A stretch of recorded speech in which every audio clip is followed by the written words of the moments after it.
Hi, I'm Coach Matt Painter, and today we're going to talk about defending a down screen. A lot of different ways to defend a down screen.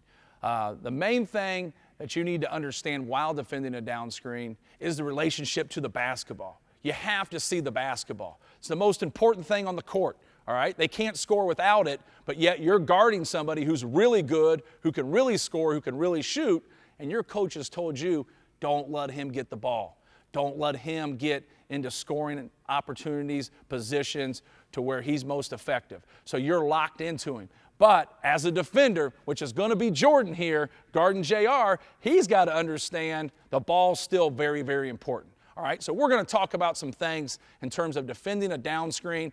We can get into one or two passes away, and we could be here all night. But it's very important you understand that we're talking about some things in relationship to where the basketball is. All right, because how you guard a down screen and the ball's on top of the key versus how you guard a down screen when the ball's in that dead corner down there should be different because you're in a different position defensively, being to the basketball or being one pass away if the ball's on top of you. So keep that in mind. These things are not all perfect because the ball's always moving. And if your man's moving and the ball's moving, you should be in a stance and you should be moving also at all times, or at least having your head on a swivel, being in an athletic stance and seeing what's going on. And then the one thing you always have to do defensively with having some pressure on the basketball, being in a good athletic stance, is talk. You got to communicate, you got to talk because problems are going to happen, and when they do, you got to help your teammate and you got to correct them. The play's not over. Keep playing, keep talking, keep making the right play to help your partner out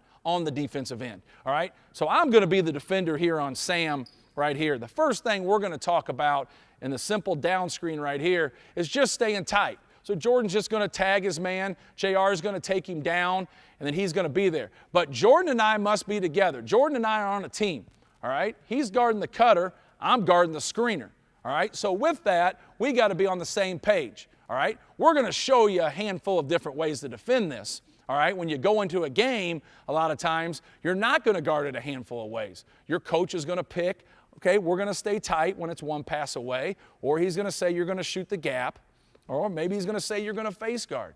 You know, who knows, all right? Sometimes coaches give the flexibility to great defenders to understand the relationship, the basketball, and doing some different things. But that's pretty special when you have guys like that. Because if you're doing 3 or 4 different things, then I don't know you're doing 3 or 4 different things. And I'm right here, and I'm the guy that's going to help you. So I can't be guessing right here what Jordan's going to do. Our coach has got to tell us, hey, we're tagging this one, all right? We're staying tight.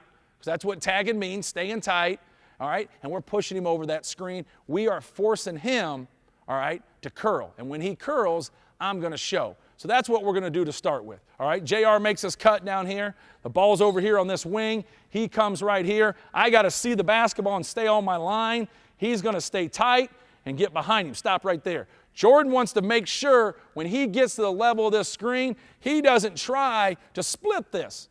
All right, because he could get screened. He literally wants, at the level of the screen, to have his shoulders with JR's. And while that's happening, hold right there, guys, I want to be in position relationship to the ball. If I put a piece of yarn going from Sam as the screener to the basketball, I want to be about 1.5 feet below it. So there's my line, and here's where I am. All right? If Sammy can't shoot the basketball, I'm really, really going to help on this curl cut to the rim.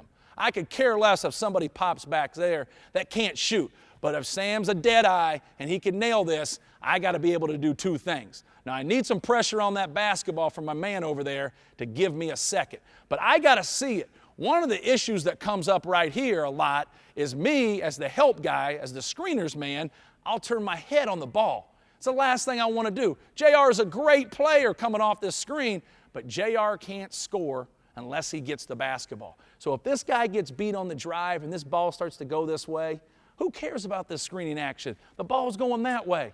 I got to come to the basketball and I got to be there to help. So right now, the last thing I'm going to do is turn my back on the most important thing on the court.